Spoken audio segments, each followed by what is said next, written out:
Welcome to the 3Haunted podcast, where we bring you all things horror, supernatural, folklore, mythology, and all things that go bump in the night. What's up, everybody? This is your co host, Ashley Lunar Goddess, Gorilla Girl filmmaker and horror loving cinephile. I'm just your average podcast producing badass. I'm John Thomas. Some would say that I go a little too far with my love of all things horror, paranormal, and meta, but I say, talk nerdy to me, and I'm all yours. What's up, ghouls, gals, and all of our meta pals out there? In today's episode, we'll be discussing psychic mediumship, reiki healing, and astrology with our special guest, psychic medium Annie Larson. Welcome to the show, Annie. Thank you for having me, Ashley. Hello, everyone. Hello and welcome. Also with us today, a special guest host, BJ Segura. Hello, BJ. Always Hello. lovely when you can join us. Yay. Oh yes, I love coming on, guys. It's awesome.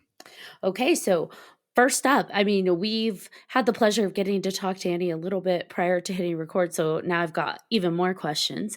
But let's first dive into the big topic, at least for me, in terms of how do you know if you're a medium? Because you're a psychic medium, and I know we were discussing how you read an article about, how can I know? So could you walk us through that?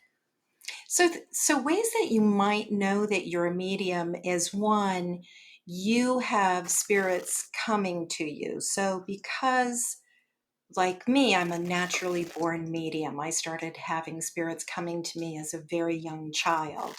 And sometimes it was frightening, but that's one of the ways that you might know you're a medium. And I'm not talking about your own family coming to you. So if you have like your grandparents who passed and then they come to visit, that would be very normal.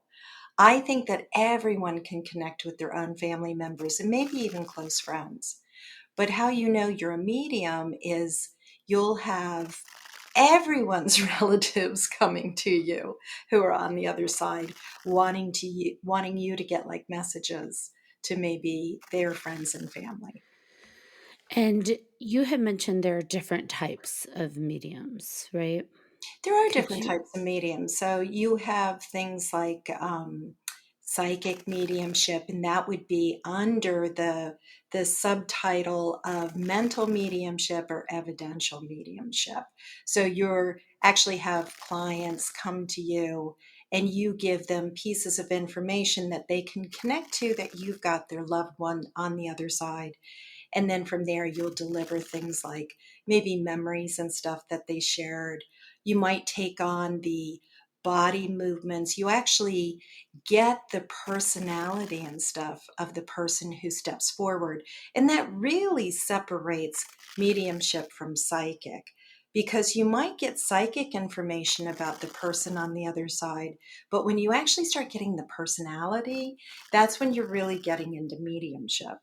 And then also sharing any messages. It doesn't mean they always have messages, but sometimes they do have messages, or they may come through with some warnings, or they may come through because you're getting ready to get married and they're trying to tell you they're going to be at the wedding. And that might be some of the evidence that they share. And then there's other types of mediums. A physical medium is one who actually has physical things happening around them. If you look at some of the old seances, where people had ectoplasm forming, which mediums can form when they're in a trance state. And then you have the ectoplasm forms so that your voice box can become a voice for spirit. And then you may have trumpets playing. And if you look at the spiritualist church in the late 1800s, that's the way that they did seances and stuff. And then there's other types of mediums too. You may be a trance medium where you go into a trance and allow spirit to speak through you. And that's a lot of fun, to have spirit actually blend with you and then speak through you. And then there's channeling. So channeling is when you have a specific spirit that comes through. I know that a lot of people have heard of Seth, or they've heard of Abraham, where you've got people that channel very specific spirits that share uplifting information about maybe what's happening with the world and human beings and helping us evolve. So those really are like the four categories of mediumship. And then there's subcategories below there, especially with evidential or mental mediumship, of what type. You might be an intuitive medium, or you might be a psychic medium. So there's different types of mediums under that. I had a question. How long? So you said you've done this for a really long time now. When did you first, I guess, figure it out, and how did you almost not like trigger it, but like how do you increase it? How do you make it so it's something that um that can grow? Because that's Yeah, I understand. Yeah. So if you think about, and I use this in the article that I wrote, I use Yo-Yo Ma. So he's a very famous cellist, right? He came into this world with natural musical abilities. His parents recognized, hey, every instrument he picks up, he knows how to play. When he was 4 years old, they said, what musical instrument do you want to play? And he said, I want to play the biggest instrument you can find. So they went and got a cello because that was the biggest instrument. They brought it home. And so they supported him and he took lessons. So he developed muscle memory, how to play the cello, and became better and better. Mediumship is the same way. So if you're born into it, or there's catalysts that can trip you into mediumship, that sounds kind of strange, tripping you into it, but it can maybe develop you into a medium. But it's a muscle that you have to develop. So you have to be trained. I believe you have to be trained to really get good if you plan to offer readings for people. When did you first discover that you had a gift for mediumship? I knew that there were spirits around me when I was very young, maybe like 3. And I didn't know at the time, because at 3 years old, you don't really have a great sense of reality. But I knew that there were other people around me aside from my parents and my siblings. It wasn't until the age of 5 where I actually had a spirit approach. And then my sister was with me, so I got confirmation because she sensed it too. So I got confirmation that, yes, this is really happening. And then from there, I've always had an interest in the paranormal. I've always played with Ouija boards. I used to read cards. I read tarot cards. I've just always had this interest. And when I was really young, I was very drawn to haunted places because mediums get a sense no matter where we are that spirits around us. Like I live in an area of Virginia that has a lot of battlefields. It's a tough place for a medium to go because when, the soldiers who have fallen, there's a lot of tragedy there, and they may not really realize that they're gone, and maybe they're still trying to get a message home. Or there may be residual energy there, which is you're just seeing kind of a repeat of a pattern of tragedy that's there.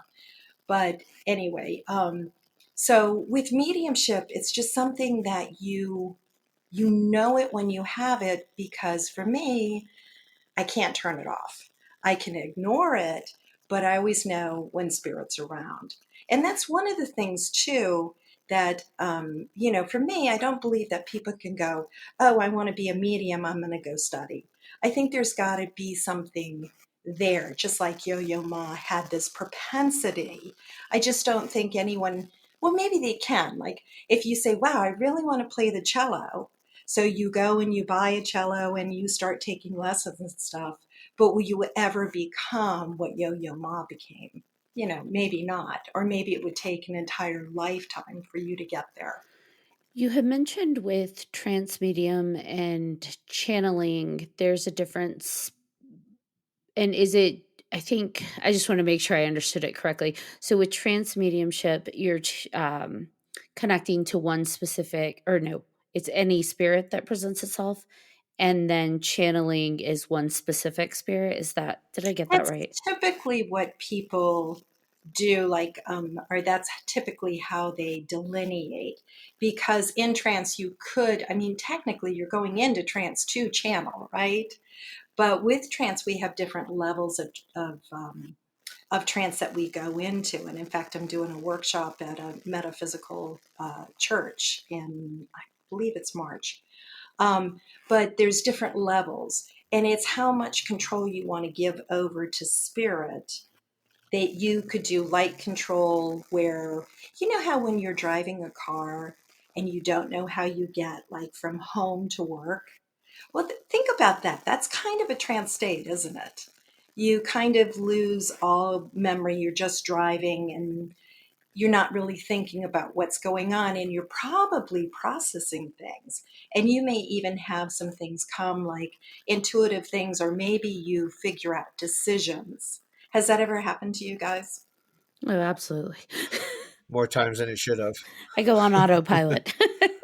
What, think about that. I think the first light stages of trance are really autopilot. Only with medium, you're allowing spirit to actually come in and blend with you and maybe give you information and stuff. So trance and channeling, when you call somebody a channeler, they typically have one that they're channeling. If you look at Edgar Casey, who was called the Sleeping Prophet, I think most people have heard of him. But he was a channeler. He would go into the Akashic records or the Book of Life, whatever you want to call it, and gather information and come back. But he would go into full trance. He would go to sleep, and then he had his secretary who would write everything. And I think he's one of the only mediums ever who is and was 100% accurate. That's crazy. I have a question. I was listening to a podcast that you did not too long ago, that you, or maybe it was a while ago, but you were talking about your parents and how you talked to your dad. He noticed you, like, and there was a difference between your mom and your dad, when you had your surgery, when you had gone through. And my question is, I thought it was very interesting. I wasn't able to listen to all of it, but the reincarnation element of it, where spirits can choose to connect with you and how that connects with reincarnation. And I was wondering, like, is that, are the spirits that are connect or talking to you, or that channel that talk to you, are they going to be reincarnated, or can you talk to spirits that don't choose that? Or am I missing something? No, that's actually a great question. You're kind of coming in and out. So I think I know you're talking about the time when I had surgery and met up with my parents. And then how does reincarnation? When I'm talking to spirit, I'm not really talking to them about their plan, what they're going to be doing next, whether they're going to reincarnate or not. And I think that that's probably everyone's decision as to whether they're going to reincarnate or not. Um, I do know I've done one reading in my probably lifetime. It's the only one where I was really aware that spirit was back on earth, so that they had already reincarnated and I knew that they were back on earth. So that was an interesting reading. That is interesting. How do you know though that, like, what is the, I guess not whether or not they've chosen to reincarnate, but I think you were saying something about the spirits that do connect with you, they are going to reincarnate, or is that just like a belief system? Um, Well, I believe in reincarnation. I believe that we have lessons, and I think this earthly plane is one of the schools where we learn things because of gravity, or it's the only place where or one of the only places where we're embodied. And it's one of the only places where maybe you can experience pain, strangely enough. But whether you decide to reincarnate or not, I'm not quite sure. As I always say, when I pass, I'll come back and let you all know. But for me, I don't want to reincarnate. I don't want to come back to this earthly plane. I find it a difficult place to be. You know, there's pain, there's suffering, and all of this, and there's happiness and joy too. But for me, I'm kind of like, I'm done.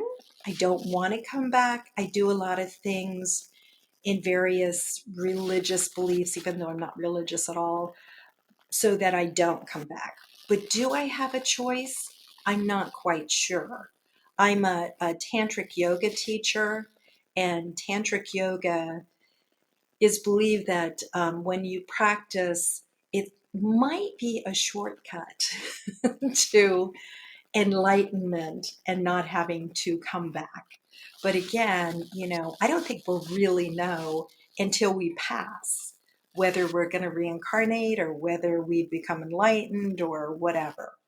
But in the meantime, I'm doing everything not to reincarnate. As a Reiki practitioner, you connect to other people's energy to help them heal, right?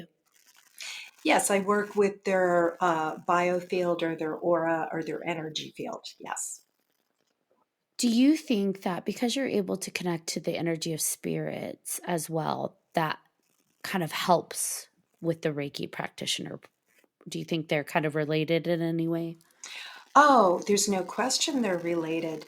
Really, if you think about it, and again, I wrote it in this article for the magazine, that Reiki is really, we're channeling Reiki energy. So really, it's a form of channeling, but we're channeling a specific energy to come in and help with, we call it healing, but really what I think it is bringing the body back into balance. So when we bring the body back into balance, then you're taking care of dis-ease. Not being in ease anymore is out of balance, and being back in ease is balance. So it's bringing the energy back into balance, which would then heal somebody. So it's a good question. It's a good question about Reiki and channeling. Now, with Reiki and channeling, connecting to these various energies, whether it be connected to a human or a spirit, how do you protect yourself from those connections? I don't believe in protection at all. I believe that if you think you need to be protected, then you're living in fear. I do believe in good and evil. And if I feel something funky about the energy of a spirit approaching, I'll just say, no, we're not doing this. You need to move away. And I won't engage. And because I have dominion on this earthly plane, I don't believe that spirit they don't have dominion. They can't do anything. Now, I say that, but I had some really bad experiences when I was younger. But I think it's the inexperienced mediums that get picked on, and some bad things can happen.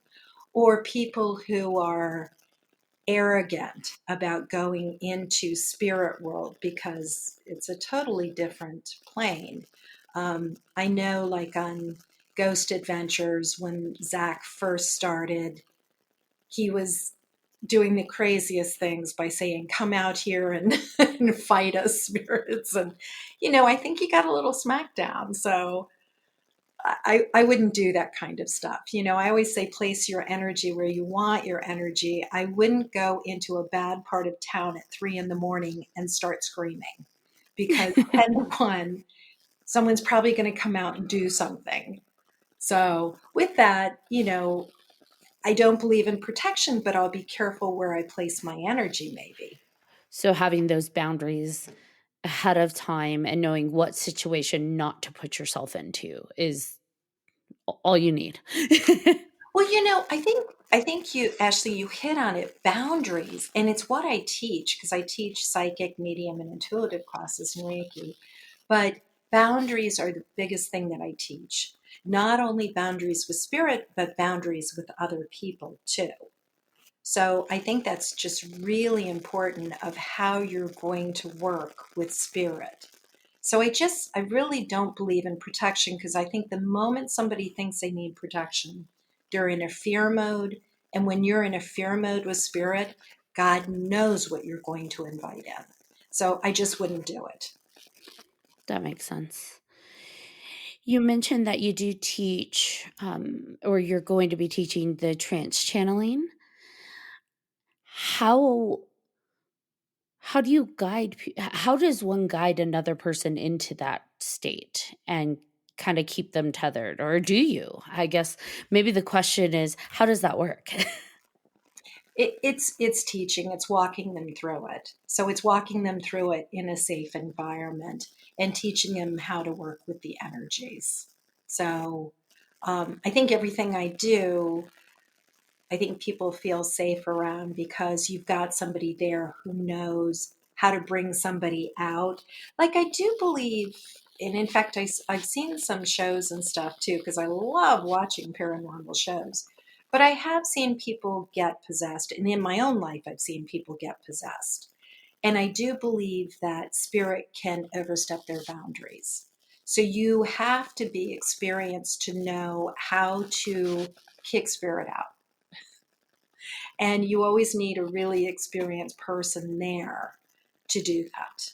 So again, it goes back to we have dominion on this earthly plane that spirit does not have. They don't have a body. So if you remember that, then there's ways of getting people out of difficult situations like that.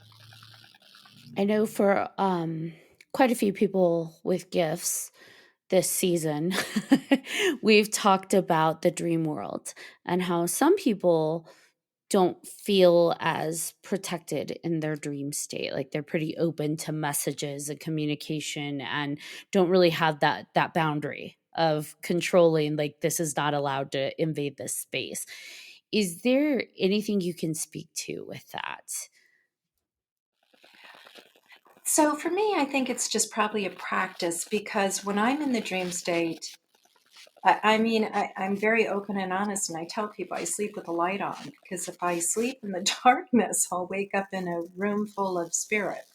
I mean, I just think sometimes there's just not much you can do. I count on my dreams to give me my own messages. It does bleed over into my practice because sometimes they come through and send me messages about some of the clients I'm going to have. I appreciate it, but I kind of tell spirit, this dream state is mine and I really want it just for myself. So let's just keep that just for me. I don't know. I think if people live in fear, if they're afraid of sleeping because something will happen, or they're afraid of going into a house because something will happen and all of that, I don't think they should do this work. It really is probably as simple as that. I think that fear brings in a lot of not good. Oh yeah. And I think one thing that I've talked about is dreams as well. And I think for me, most of my gifts, I guess you could say, are connected to that and only that, which is not a fear for me, but something I look forward to. And it's something Yeah. that's yeah, it's I've had some connections where where I have died and I've come back, and it's been one of those things that I don't know. It was so overwhelming that I had this out of body experience, and I came back, and when I woke up, I didn't know where I was. I didn't know who I was. So that was like the first time I've ever felt something where I had to like really like take an inventory of my mind and be like, am I like who am I? Like where am I? Like what is this? And one of the first people that popped in my head was my mom. And I was like, "Oh, I'm okay. Like my mom's here. Like I'm here. I'm in Colorado. Like all right. Like I got my bearings now." But like it was such a amazing experience, I would say, because I did feel like I went to heaven and I had this overwhelming feeling of love, and there wasn't a sense of mind necessarily. It was like a sense of spirit and love that really, it was kind of like it felt like mind didn't matter in that space. And then when I came back, that was gone, and then there was my mind. And I was like, wait, what's going on? So it was incredible. And I would love to know how to develop something like that, because it's not something that happens obviously all the time, but I think it would be fun to explore. So BJ, I think for you, it's setting intention. If you're starting to get stuff in dreams, I mean, that's really with me when I was younger, how much dreams came true. And I still count on dreams to tell me about what's going on in my life and stuff and what's coming. So I think dreams are really important. And I love how you weren't afraid. And I love how you grounded yourself by thinking of your mom. Um, that state that you were in, which you called heaven or whatever, that to me, I think, is going back to that place of love or back to that place of source. So I think that's really beautiful. And for you, it would be starting to take classes to develop outside of a dream state, getting your mind into that area where you could start learning how to bring in things. Yeah, because I think that only in my dreams is kind of that trance, right? For me, it's like the way for me to get there. Whereas if I'm awake, I don't know what to do. So we can get you there when you're awake. In the dream state, it probably is a really safe place for you right now, right? Hmm. So that's probably part of it. But I think most people, most mediums do a lot of the dream state. I mean, I think a lot of things come through that way. There's some pretty common things amongst mediums and how they develop and how they develop naturally. Yeah, because for me, I don't. It's not like I'm trying. I mean, it's more like, so for me, sometimes when you try to train yourself, then nothing happens. But like sometimes I'll try to like go to sleep, but like right before I'm sleeping, I try to put my mind in some place where I can lucid dream, right? Which happens sometimes. And Ashley is actually probably the best of us when it comes to lucid dreaming, and I feel like that's got to be a form of mediumship as well, right? That's not mediumship, but putting yourself in lucid dreaming, I think, is more you're controlling your mind a little bit better. And when we get control over our mind, then we can start training it to get things psychically. And maybe getting into that state could lead to then working with spirit. So, yeah, it's possible. Um, I do think with right before you go to sleep, that's a really safe time. And you actually are going into naturally an alpha state. So when you're in that alpha state and then dropping into theta and maybe delta states of sleep, that's where things come in because you don't have any preconceived notions.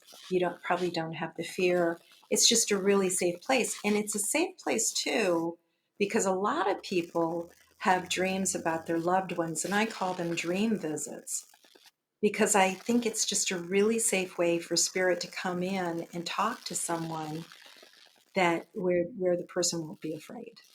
It's interesting because like in your dreams, when you're just dreaming about someone who's gone and processing that kind of grief and missing them, and when something's different. Like, I don't know how to explain that. Just the idea that this is coming from me versus this is external to me, someone coming to me. So it's quite an interesting aspect when that happens. But I feel like for those that are experiencing that, if you have a fear of it, you'll question it. But if you don't fear it and you just trust it, then you know that this is something different. This is something important that I need to pay attention to, whether it's a message or something else. Right. And I just think that that's just such a safe space for people to be in because then you don't have the thinking mind getting involved. You don't have that left brain going, this is kind of scary. You shouldn't be doing this. I think one thing that I've noticed, that you've brought up a lot is fear, right? And fear seems to be a big thing for people that are getting into this field, right? And I feel like that is such a big thing that maybe something that hinders people from being able to really dive into what they to open themselves up, right? Is that something that you've encountered a lot throughout your life, either personally or when you're training other people? Oh, definitely when I'm training other people. I mean, it's nice when I'm training people because they have a resource to go to. So when they are afraid or things are strange, because I've had people that start having physical activity in their home, and that can be frightening. And so it's nice to have a resource to say, hey, this is happening, and to have somebody put your mind at ease that, okay, well, let's tap in and see what's going on. But yeah, I think, think about how we're raised. We're not raised, I mean, when you go to school, you're not raised to connect with spirit or talk with, your animal guides or anything like that. We're a very concrete society, and there's very self-limiting beliefs that I think religion and other things come into play. And I think most of it is because, that's how you control people. You can't control free thinkers and people who are going to do their own thing and talk to spirit and get their own information.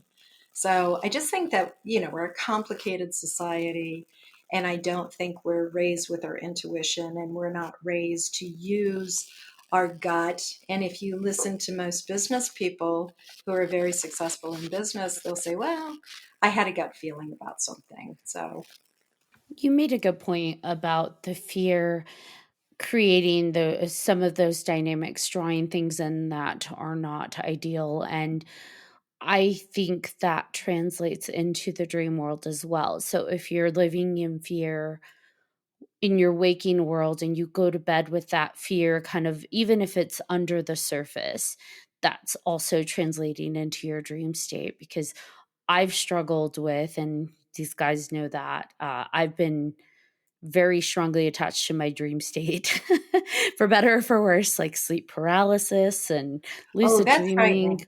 Yeah, Yep, that's all of frightening. that since I can remember, since I was probably about 4 or 5. And it's been a consistent just part of my life. And I've talked about how I've been I have an ability to dream jump. I can change my entire dream from one to another, but it was born out of fear because as a child and even as an adult, there were certain dreams where you just know this isn't coming from me, where I felt like I was being hunted and in within my dream Wow. by something external to me. And my solution to that versus waking up is, well, I'll just change the dream. And I'm essentially changing the dream 4 or 5 times because this, whatever presence it is kind of going from dream to dream after me. So, Ashley, have you ever turned around and just faced whatever's chasing you and say, stop? I've never said stop, which would be great. I would Uh, just so if you can lucid dream, like that really is training your mind. mhm. And if you can change your dreams, which it sounds like you can, which is all that part of lucid dreaming. But to me, maybe one night be brave enough to turn around and just say, stop it. You have no dominion here, stop it. I need to do that. And you make it sound so simple, and it's like maybe it is that It simple. really, it really, really is that simple. But we watch all these shows, and believe me, I love them all. I love paranormal shows. I've been watching them since I was a kid. I love them all. I don't care, how crazy or hokey they get. I just love them. But I think that I think those shows alone bring up a lot of fear. It's like people are always talking about, well, how do you keep the demons away? And how do you keep the demons from possessing you? And I'm like, well, first off, there's no demons. So let's just address that. So, and I've been in places where I'm really scared. I've had some really bad things happen to me. It's actually what in my late 20s it made me leave doing this work. I came back into this work about 20 years later, kicking and screaming, going, I'm not doing this, but here I am. The one thing I would say, though, to you, Ashley, if you're having sleep paralysis, like that's really scary. So for me, like there's ways that you can work around that too. where you can do some relaxation in your lucid dream to bring yourself out of that sleep paralysis. Because I've dealt with it for so long, I've figured out how to make myself come out of it, but there's that very uncomfortable space in between where what presents itself when I'm in between, I call it in between worlds. When I'm in between worlds, uh what presents itself. And most of the time it's just annoying. The sounds, the over exaggerated sounds, and it's very stimulating.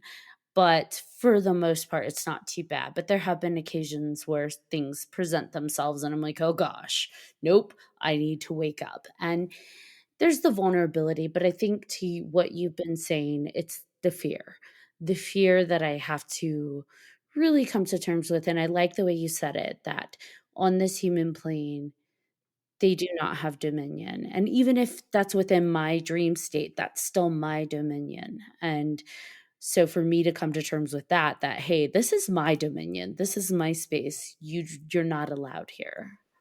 I wish more people, I guess maybe that's why I do so many podcasts and stuff. It's trying to get people out of this fear state and to try to bring some normalcy. Like, I'm a medium, and I always say to people, you don't need me.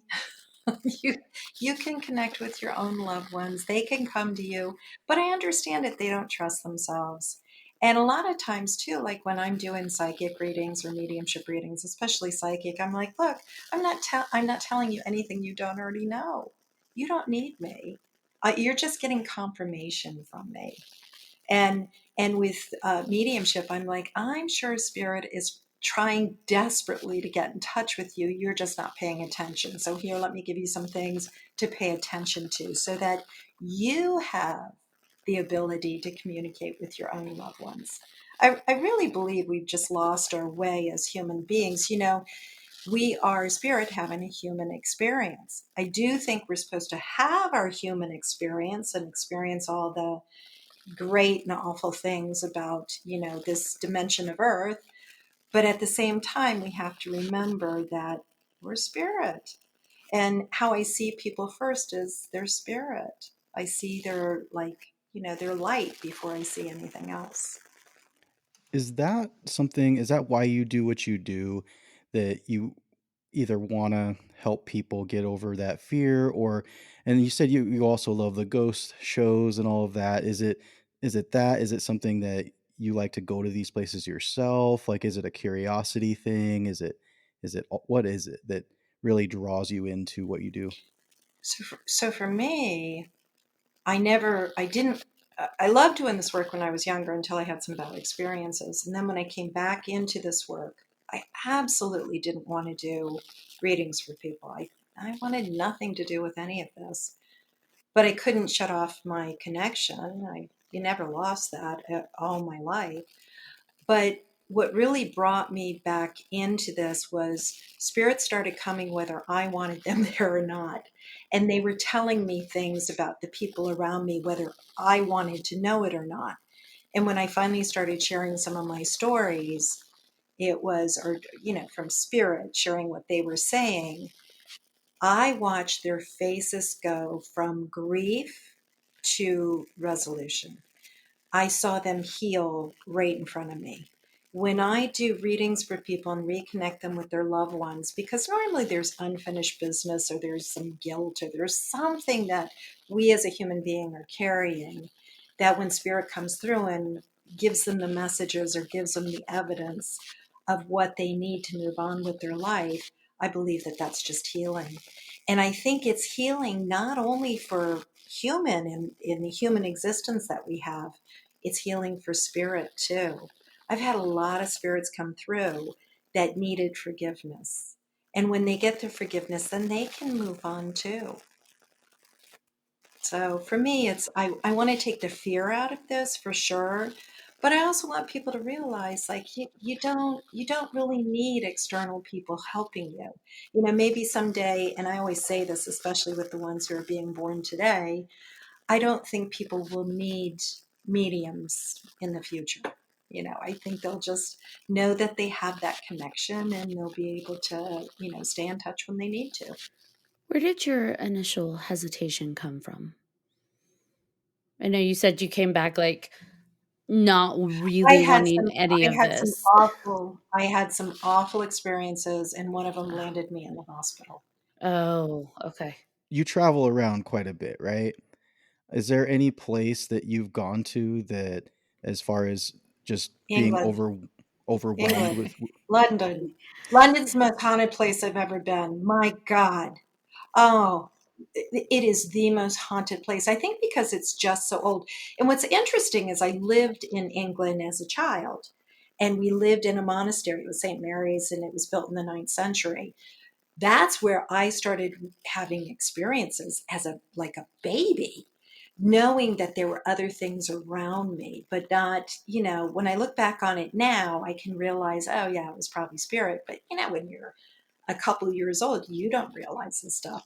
But London, oh my God, that place, I had so many experiences there just a few years ago, and it was it was just like, get me out of here.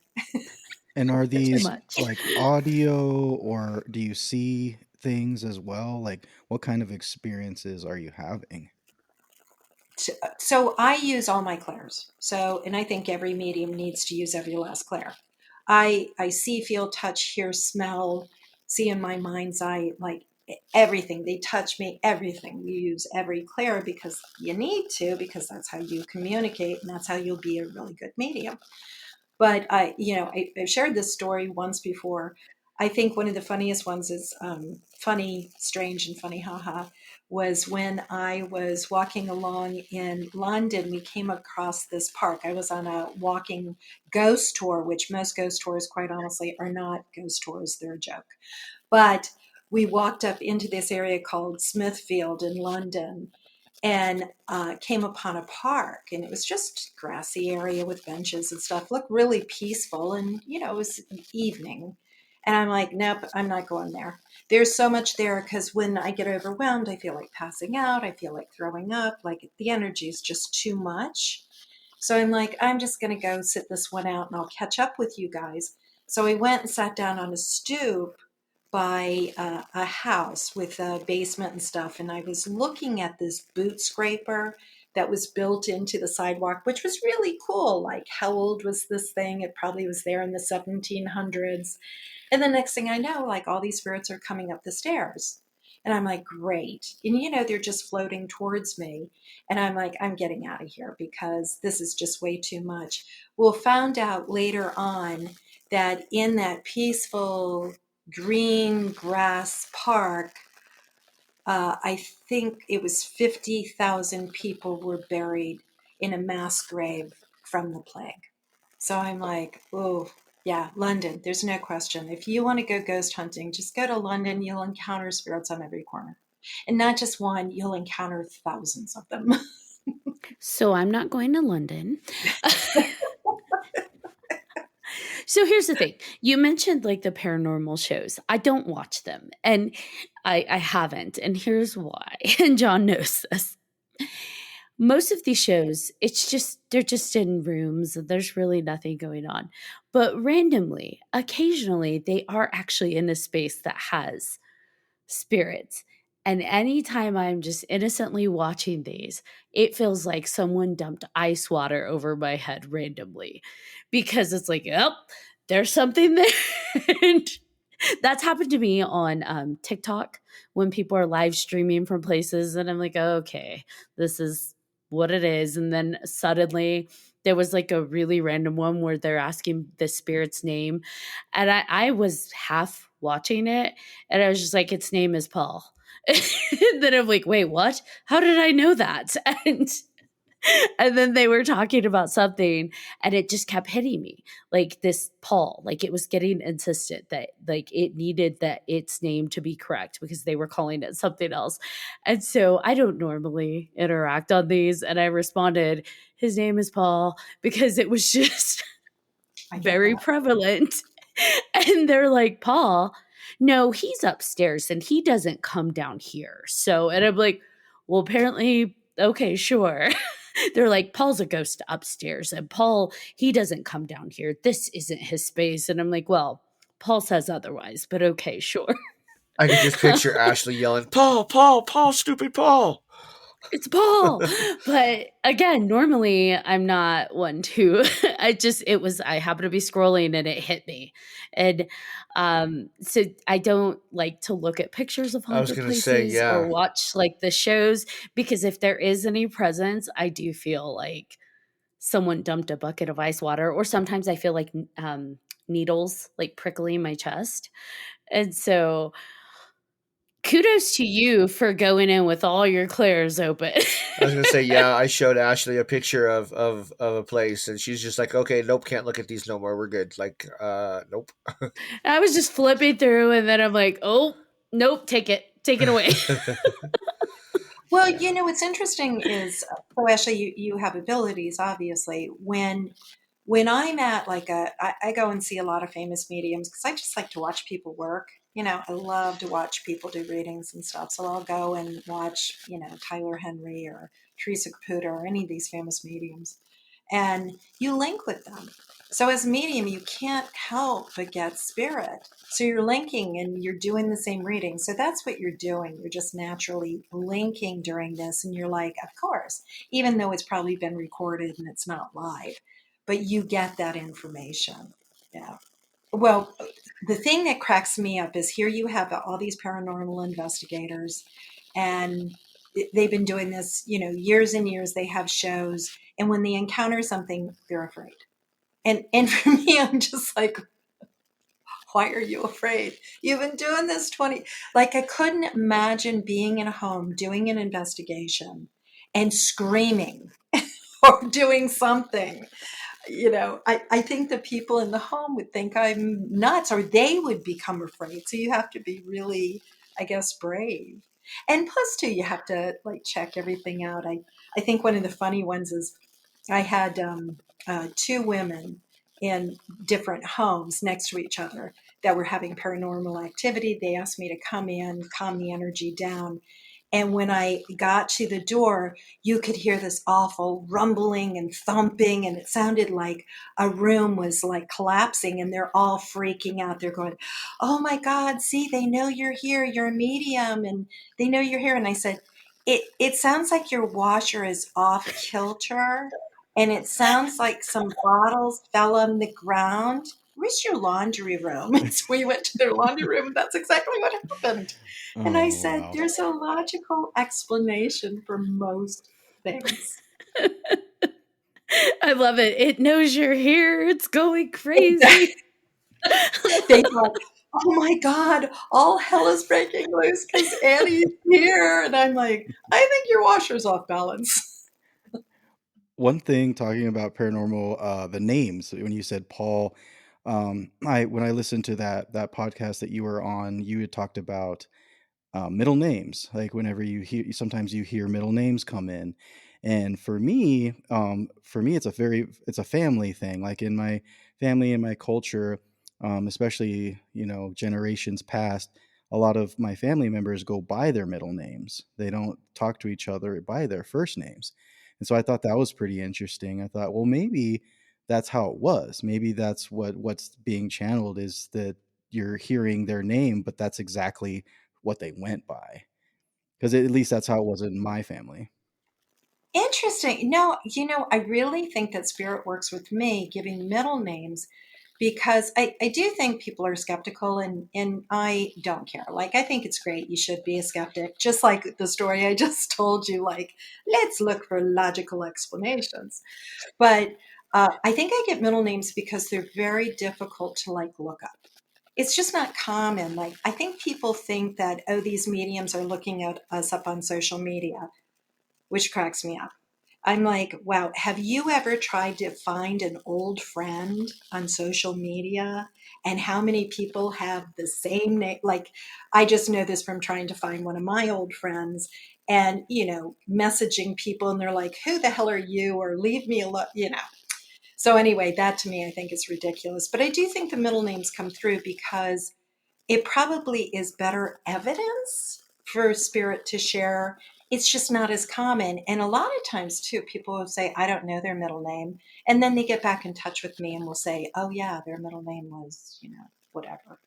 Yeah, I agree with BJ. My family calls me by my middle name all the time, so it's not John or anything. It's just Thomas. Hey Thomas, or hey Thomas. I do get nicknames sometimes. That's always interesting. And then a lot of, especially Ida, a lot of people who have parents who were not born in the United States and don't have, they didn't speak English and stuff, and get words and names and stuff like that from there that I just sound out phonetically, which is pretty funny. When I'm doing a reading, I'm halfway in trance. So I don't think most mediums are really all here. So a lot of times it's just a flow of information.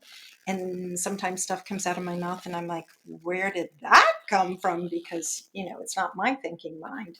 It's interesting too, in talking about that and talking about, how the mind works and everything, is I've been hooked up, and I know other mediums have been hooked up to how their brain works and where it is when they're doing a reading.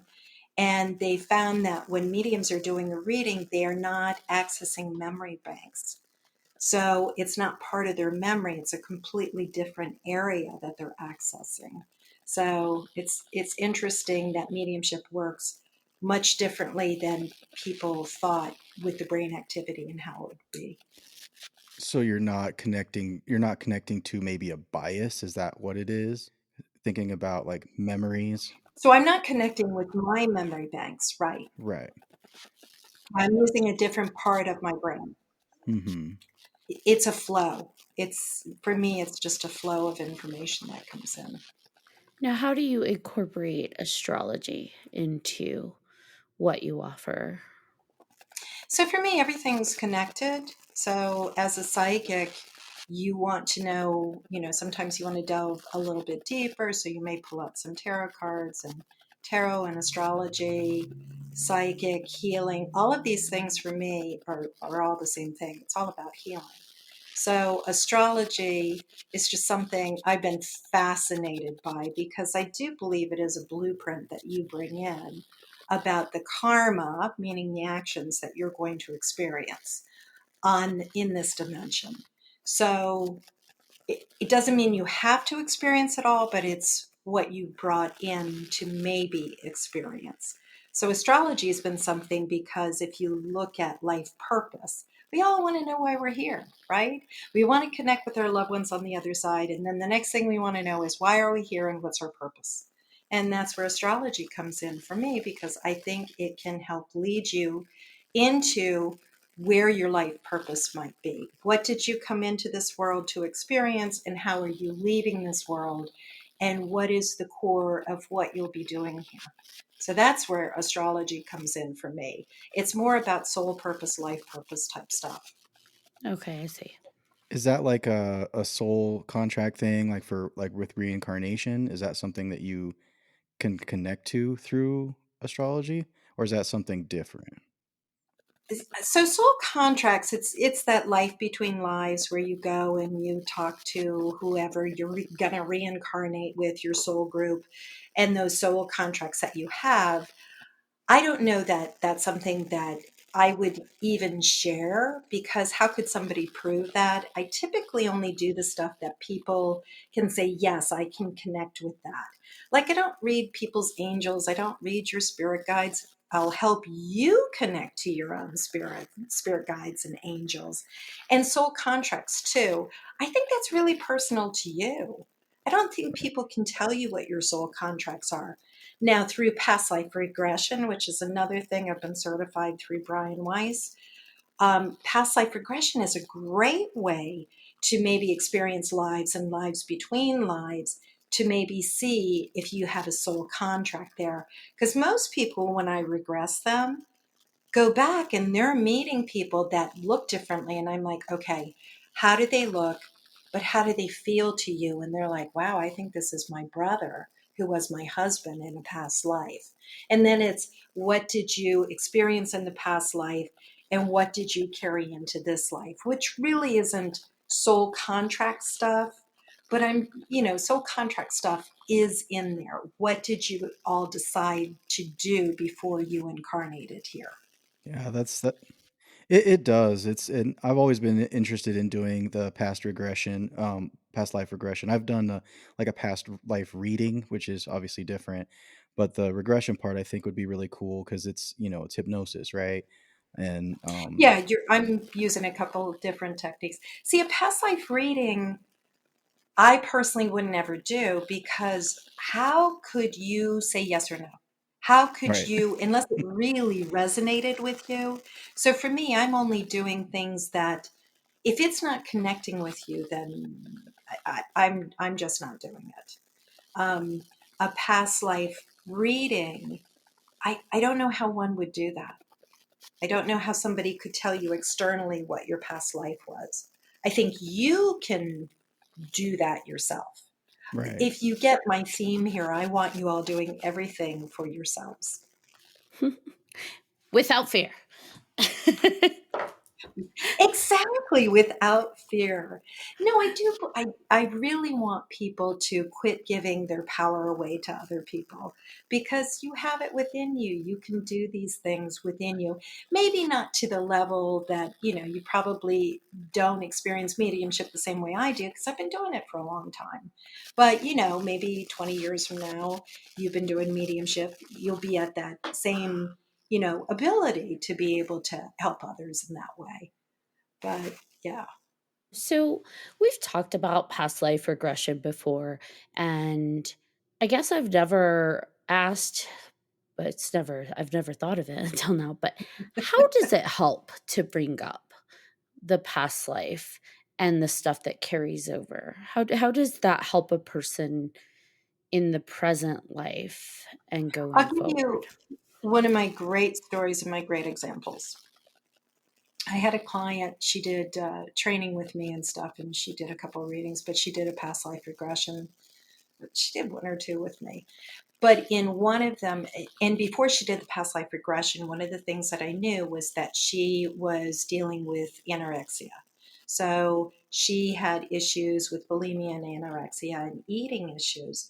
We went into a past life. I guided her through a past life where she was the king of the Druids.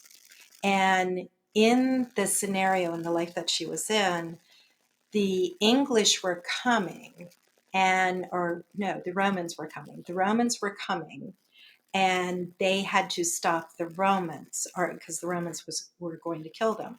So, as the king decided to sacrifice somebody and eat their brains, so they sacrificed somebody, ate their brains, but the Romans came and slaughtered them all.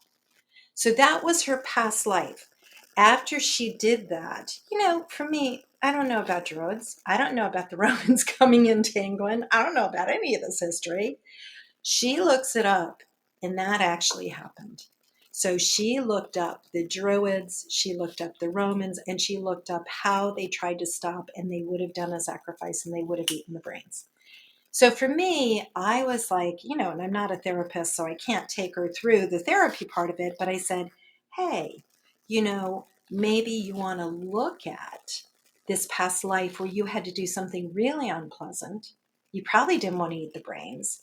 And so maybe that's the karma, the actions that you carried into this lifetime with you, where maybe you're punishing yourself and not wanting to eat.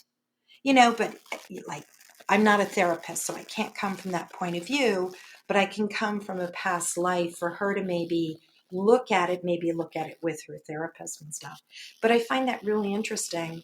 And when I take people through past lives, you see relationships, and they're difficult relationships in past lives, and then they carry them into this lifetime.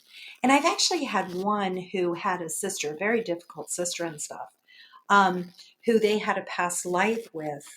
And she realized something in that past life.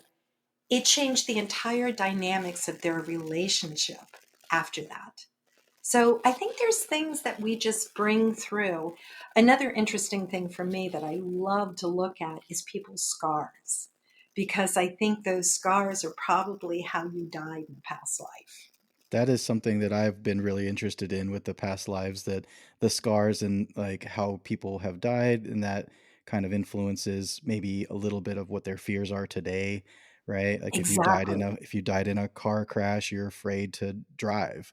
Like plane crash, same thing. Fire, like all of that. And then you have these birthmarks that may be from something that happened to you in your past life. And I think that's super, super interesting. So yeah. I do too. It really fascinates. It fascinates me too, in the ones who have remembering. And I kind of, in looking at this with like Raymond Moody and all the people who've studied past lives and everything, of how um, sad it is that people remember their past life, because then I think it interferes in this life. I think it's nice to maybe tap on it, get an understanding of what happened, but then when, there was a case of that 7-year-old boy who remembered his entire squadron and they all died in World War II.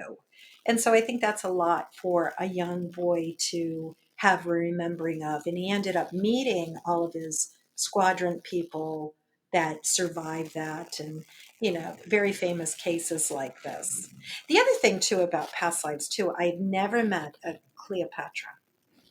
Everybody wants to be a Cleopatra. I never met anyone famous. I've never been famous. Like, just, lives are very mundane. I think they're just, really mundane. You learn something and you move on. It sounds like you had a pretty supportive community as you were coming into your gifts and really embracing them, right? Or did I No. take that wrong? Let me rephrase that question then. Did you have a supportive community? No, not at all. No, I had no one too. When I was coming up, there were no mediums out. I mean, there were only witches. I think that's why I embraced witches so much, because that's the only thing that was around, was witches and witchcraft books and stuff like that. But no, no. My parent, not my dad so much, but my mom was very, very Catholic. I think at every turn my mom thought I was going to be possessed, and I was like, "Yeah, there's no such thing as possession." I was playing with Ouija boards. One of my friends, when they came over, in fact, she did a reading with me like a year or two ago. For a childhood friend, she said the first time she came to my house, I said, "Hey, come on back. We're going to do a séance," and we were 10. And she's like, "You just thought seances were the most normal things ever." And I'm like, "Well, yeah, pretty much." But it wasn't, not supportive. People thought I was weird. And I don't blame them. I think, having abilities and stuff when you're younger, and being a psychic and knowing things, it's weird. It's weird, especially if you're in a religious type community. It's, then it's like, oh, you're not allowed to know things. Only, ministers, priests, and the Pope, and yeah, so the patriarchy Do you think that has shifted, especially recently in recent times? shifted in what way? That people are more accepting of mediums? Yeah, exactly. In regards to, and especially like these days, in the past maybe 10, 15 years. Do you think there's been any kind of shift, or that people are more Well, accepting? I'm not sure if people are more accepting, but I think people like Jonathan Edwards, who had a show, Teresa Caputo having a show, I think it at least got it out there and started educating people and stuff. But, I still have friends who don't believe in what I do, which it's all good. It's fine. They still make fun of me, and that's all good and fine too. I don't really care. But when they lose a loved one, who's the first person they call? Right. Yeah. When they want to know something that's going on and they can't really figure it out and they need help, maybe a little bit of woo woo out there, then who do they call? You know? So, Ghostbusters. yeah, Ghostbusters. Sorry. I had to. I'm sorry. Yeah, I know. Who are you going I to have a bad call? sense of humor. Who are you going to call? No, it's a good sense of humor. Um, so I think that it's probably, yeah, in the past 15 years, yeah, more accepted. Then, especially when I was a kid, like calling yourself a medium, you may as well said you worship the devil.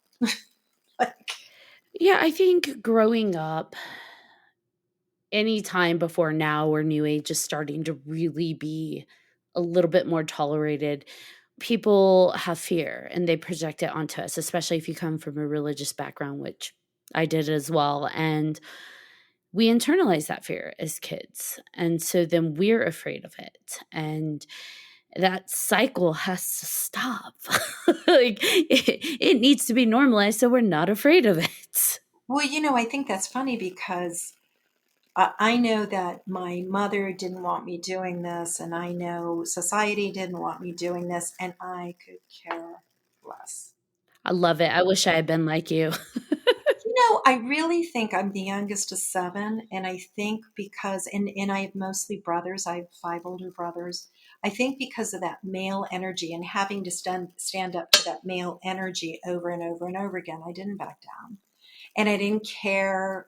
I don't care if people like me. I don't care if people believe in what I believe. Like, I just don't care. I just don't care. So when I was younger and people were telling me, oh, you're a witch and this is wrong and all that, I was like, who cares? I know what I know. Yeah, and you said it earlier, whether you're afraid of it or not, you can't shut it off. It's just not something you can shut off. And so it's going to be there. Like, I'm here, annoying you in the background, no matter what you do. Yeah, turn off the lights, see what happens. We'll be here waiting for you. Oh my Give us the gosh. word. I'm telling you, I'm very open with people. I sleep with the light on. My husband, I drive him nuts. He knows I have to sleep with the light on. Everywhere I go, I can never share a room with people because I'm like, I got to sleep with the light on. This is where I'm grateful I'm mostly not a seer, because there have been a few instances where things pop out and that's not great. But for the most part, I mostly just feel. So it doesn't matter if the lights are on or off. Oh, they'll throw things. They'll play with the lights. They'll touch me. They'll Oh show up. gosh. Oh, yeah, I get all of it. Oh, it just makes me mad. It just makes me mad. And I'm like, get out. I mean, as long as you're able to get some rest, right? Like, I guess there's you gotta figure out a way to like sleep with the lights on, right? Like that for I've me, done that it would all my be life. oof. Yeah, I've done it all my life. I mean, it's just a way for me not to be bothered. It's just easy. At that point, they just sound childish. They're just throwing things and pulling things. Like, stop it. I will send you to timeout. They want your attention so that, when you ignore them, then they can get, a little forceful, a little obnoxious. But that's where you have to stand in your dominion and just go, get out. Get out. This isn't working. Get out. I've done that a few times. I haven't done it in the dreams. I have to practice that, but in the waking world, I have gotten annoyed. My fear gets pushed away by my annoyance, and I'm like, "Hey, I said not in the bedroom. Get out." Well, and that's part of it too. Like, my bedroom is sanctuary. That's where I go to rest. It's my place of sanctuary. I don't have crystals in there typically. I don't have things that will keep me awake. I don't have things that will have a lot of energy, and it's your place. So you make it that sacred place, and they'll leave you alone. Mostly. Well, guys, this has been a really phenomenal episode. Like, I I just looked at the time and I was like, we're already at an hour and Wow. 16. This is amazing. This has been a phenomenal conversation. Do you, John, BJ, do you guys have any final questions or thoughts that you'd like to share with Annie? I just want to say thank you for joining us. You were great. There, we covered so many things, like, and that tends to happen with me personally because I'm all over the place with my ADD and everything. So, like, I always have these thoughts about all these different things: reincarnation, paranormal investigations, like you name it. Like, let's go over it, right? Past life regression, like it's all in play, and I'm glad that you were able to give us such great answers and talk about it freely and be positive with it. And because sometimes I'm sure it's not always grins and smiles, it's not always a good time. So yeah. I am thrilled every day to wake up and do what I do and to be able to serve people and help bring healing here and on the other side, and to help people make shifts and changes and realize that, how powerful they are and how powerful they are in this plane and the things that they can do. Like you don't need other people. It's all within you. I'm horrible for my own business, but Which is like the worst transition because I was going to ask, where can people find you? yeah, you don't need me, but you can find me at. So you can find me on my website. Everything's there, and it's Medium Annie with an IE, Larson with an R and an O. So it's mediumannielarson.com. Yeah, and as much as people do have it within them, it's really hard to sort out, especially with the current age of information overload, how to tap into those resources within ourselves. So, Annie, you have been a phenomenal resource just to us. So I encourage our listeners to go to Annie's website if you have any questions on any of the topics that we've talked about, especially past life regression. I feel like that's not something we could easily do ourselves. Yeah, I think that one might be a little bit hard. You always want somebody skilled taking you through it. Yeah.